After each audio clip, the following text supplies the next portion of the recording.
Патната инфраструктура е основен фактор за развој на економијата на државата, но во овој поглед Македонија со децении каска.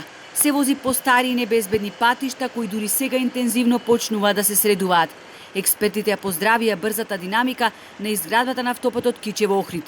Но на власта и тежи и до изградбата на коридорот 10, кој што треба да поминува помеѓу Велес, Прилеп, Битола до Игуменица. Тој дел воопшто не е направен.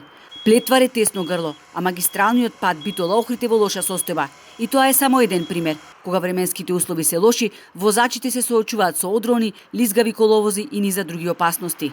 Опасноста е присутна и затоа се потребни не само интервентни мерки, него, како што кажав, мора да се оди на стратешки мерки. Сега е добро што имаме интервентни активности. Мислам, и проширувања, и обележувања и така натаму, но тоа е само интервент. Мора да се седни и мора да се размислува стратешки.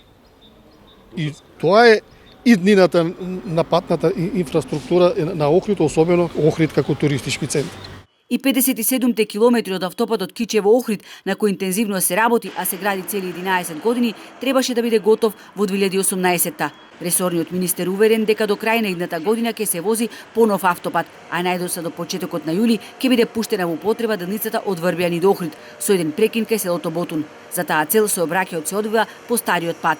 Свесен сум дека за дел од луѓето тоа е сериозен проблем, особено ние кои што патуваат на фреквенција Охрид-Струган, но тоа е единствениот начин да го завршиме автопатот и е за добро, за бенефит на сите. Знаете дека пред неколку години беше затворен и ништо не се случи. Сега го затвараме за да го завршиме. Патната инфраструктура допрва треба да се развива. Само на тој начин ќе имаме поефикасен, побезбеден превоз и помалку сообраќајни незгоди, истакнуваат експертите.